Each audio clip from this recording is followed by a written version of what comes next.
एक शहर जिसमें 2 मिलियन लोग रहते थे, उसी शहर में 2 औरतें रहती थीं, जो सेम नेम शेयर करती थीं। इन दोनों औरतों का नाम था मैरी मॉरिस और इन दोनों का मर्डर कुछ ही दिनों के गैप में हुआ था। तो क्या सिर्फ ये एक कोइंसिडेंस था या इसके पीछे छुपा था कोई गहरा राज? साल 2000 और दिन 12 अक्टूबर। Bank loan officer Mary Morris अपने घर को छोड़कर अपने काम की तरफ निकली, मगर वो कभी भी अपने ऑफिस नहीं पहुंच पाई। उसके हस्बैंड ने पूरे दिन उसको कॉल मिलाने की कोशिश की, मगर उसने कभी भी आंसर नहीं किया। फिर शाम के 5 बजे उसके हस्बैंड ने 48 ईयर ओल्ड मैरी मॉरिस की मिसिंग कंप्लेंट पुलिस को लिखवाई। फिर उसी शाम कुछ देर बाद एक बाइक राइडर को मैरी मॉरिस की बॉडी एक सुनसान रोड पर मिली और वो रोड मैरी के घर से 3 माइल की दूरी पर थी। मैरी अपनी कार में थी। उसकी बॉडी बुरी तरीके से जल चुकी थी। फोरेंसिक साइंटिस्ट्स के पास उसको आइडेंटिफाई करने के लिए कुछ भी नहीं बचा था, क्योंकि वो जल चुकी थी। इसलिए उन लोगों ने उसके दांतों के फ्रेगमेंट्स लिए। देखने पर बिल्कुल नहीं लग रहा था कि किसी ने चोरी करने की कोशिश की है या मैरी को लूटने की कोशिश की है, क्योंकि कोई भी चीज़ अपनी जगह से नहीं हिली हुई थी। इसलिए इन्वेस्टिगेटर्स को काफ़ी दिक्कत हो रही थी ये पता लगाने में कि जिसने भी मैरी को मारा उसकी इंटेंशन क्या थी उस मर्डर के पीछे। जो भी लोग मैरी को जानते थे उनका कहना था कि bank loan officer Mary Morris बहुत ही फ्रेंडली औरत थी। वो आउटगोइंग थी और उसके कोई भी एनिमीज नहीं थे। फिर 3 दिनों बाद एक खबर आती है, एक और औरत का बुरी तरीके से मर्डर हो चुका था और उस औरत का नाम भी मैरी मॉरिस ही था। और क्राइम सीन बिल्कुल पहले वाली मैरी मॉरिस की तरह ही था। मैरी मॉरिस 2 यानी कि जिसका मर्डर बाद में हुआ, वो 39 ईयर्स ओल्ड थी। उसकी भी मौत उसकी कार में ही हुई और कार उसके घर से कुछ ही माइल की दूरी पर एक सुनसान रोड पर खड़ी थी। यहाँ तक कि उसकी शक्ल पहले वाली मैरी मॉरिस की तरह थोड़ी थोड़ी मिल भी रही थी। मगर जहाँ पहले वाली मैरी मॉरिस के मर्डर में पुलिस के पास कोई भी सस्पेक्ट नहीं था, पुलिस को किसी पर शक नहीं था, वहीं इस वाली दूसरे वाली मैरी मॉरिस के केस में पुलिस के पास 2 सस्पेक्ट्स थे। पुलिस का शक 2 लोगों पर जा रहा था। साल 2000 16 अक्टूबर के दिन क्लिनिक नर्स मैरी मॉरिस किसी को देखकर बिल्कुल पैनिक हो गई। वो अपने काम से अपने घर जा रही थी और उसने एक ड्रग स्टोर पर एक आदमी को देखा। इसके बाद वो घबरा गई और उसने एक 911 को कॉल किया। मगर उसी दौरान मैरी को बुरी तरीके से किसी ने पीटा और उसके बाद उसको गोली मार दी।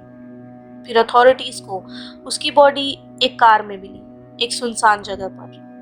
गाइज, आप लोगों की कंफ्यूजन दूर करने के लिए मैं इन दोनों औरतों को एक नाम दे रही हूँ। पहली औरत की कहानी जो मैंने बताई उसको हम बोलेंगे मैरी मॉरिस 1 और दूसरी औरत को हम नाम देंगे मैरी मॉरिस 2।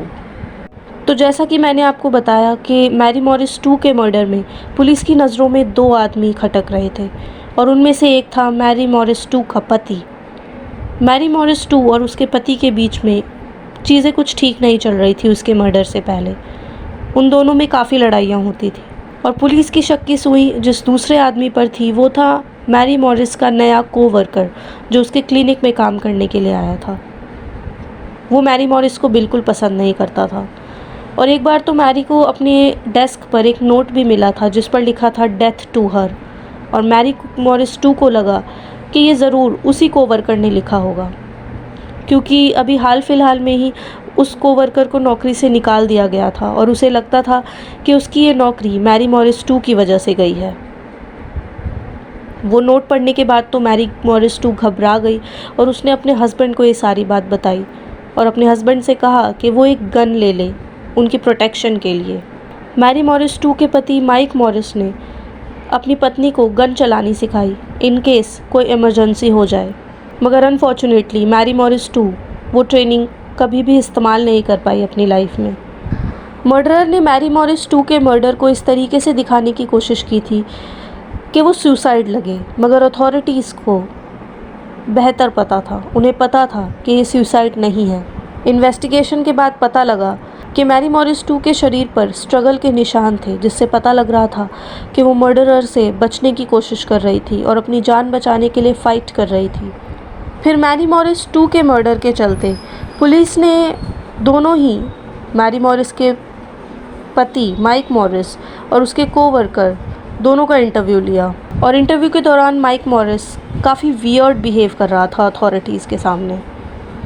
माइक मॉरिस ने पुलिस को बताया कि जब उसकी वाइफ मैरी मॉरिस 2 का मर्डर हुआ उस समय वो मूवीज़ देखने गया हुआ था अपनी डॉटर के साथ, मगर जब पॉलीग्राफ टेस्ट की बात की गई तो उसने कदम पीछे ले लिए और उसने अपनी बेटी का इंटरव्यू लेने के लिए भी अथॉरिटीज़ को मना कर दिया।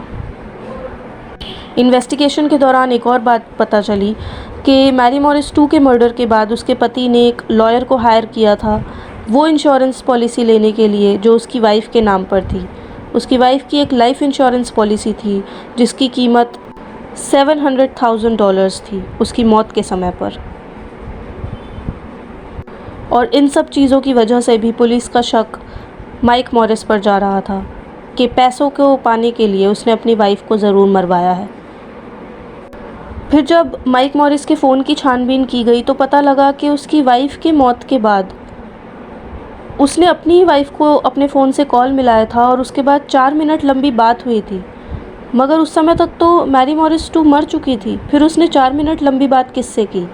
तो पुलिस का शक इस तरफ जा रहा था कि शायद उसने किसी हिटमैन को एक सुपारी दी थी अपनी वाइफ को मारने के लिए और माइक मॉरिस का प्लान ये था कि वो अपनी वाइफ के फ़ोन पे कॉल करेगा और हिटमैन वो फ़ोन उठाकर उसे जवाब देगा कि कैसे उसने उसकी वाइफ को मार दिया है। और फिर जब इन सभी बातों के जवाब माइक से मांगे गए तो उसने बताया शायद फ़ोन कंपनी ने फ़ोन कॉल की लेंथ बताने में कुछ गलती की है। इन दोनों मर्डर्स के बीच में एक और फ़ोन कॉल आया था पुलिस डिपार्टमेंट के पास और उसमें कोई आदमी बोल रहा था कि मैरी मॉरिस 1 का मर्डर एक मिस्टेक है, मगर पुलिस ये नहीं पता लगा पाई कि वो फ़ोन कॉल कहाँ से आया था और किसने किया था। और इससे भी पुलिस का शक जा रहा था कि शायद इन दोनों औरतों का मर्डर एक ही हिटमैन ने किया है। शायद माइक ने अपनी बीवी मैरी मॉरिस को मारने की सुपारी दी थी हिटमैन को और हिटमैन ने किसी और मैरी मॉरिस को पहले मार दिया और अपनी गलती को सुधारने के लिए 3 दिन बाद उसने उस मैरी मॉरिस को मारा जिसके लिए उसको सुपारी दी गई थी। मैरी मॉरिस 1 की फिंगर से उसके मर्डर के बाद उसकी रिंग हटा दी गई थी और इससे भी प्रूव हो रहा था कि हिटमैन ये दिखाना चाह रहा था कि बस अब मेरा एम्प्लॉयर जिसने मुझे एम्प्लॉय किया है तुम्हें मारने के लिए वो इस शादी से मुक्त हो गया है। डिटेक्टिव्स ने ये भी नोट किया कि दोनों ही केस में मर्डरर क्राइम सीन को छुपाने की कोशिश कर रहा था। पहले क्राइम सीन में तो पूरी कार को जला दिया गया था, वहीं दूसरी क्राइम सीन को सुसाइड के तौर पर दिखाया गया था। दोनों ही मर्डर एक सुनसान जगह पर हुआ था ताकि कोई भी चश्मदीद गवाह पुलिस को ना मिल सके। मगर अनफॉर्चुनेटली ज़्यादा एविडेंस ना होने के कारण और कोई भी ठीक से गवाही ना मिलने के कारण इन दोनों ही केसेस में किसी को भी चार्ज नहीं किया गया। आज इस केस को हुए 20 साल से ऊपर हो चुके हैं, मगर आज तक पुलिस को दोनों मर्डर्स को लिंक करने के लिए कोई भी एविडेंस नहीं मिला है। लोकल अथॉरिटीज़ का कहना है कि 2 औरतों का मर्डर कुछ ही दिनों के गैप में होना जिनका नाम सेम है वो बस एक कोइंसिडेंस है, इसके अलावा कुछ भी नहीं। गाइस, कोई एविडेंस नहीं, कोई कन्फेशन नहीं, मर्डर वेपन का भी कहीं अता पता नहीं था, तो ये केस बस ऐसे ही ठंडा पड़ गया और किसी को भी सज़ा नहीं हुई। बट पूरी स्टोरी सुनने के बाद आप लोगों का क्या कहना है मुझे अपनी राय कमेंट्स में ज़रूर बताइएगा। मैं मिलूँगी आपसे अपनी अगली वीडियो में एक नई क्राइम स्टोरी के साथ। Until then, signing of.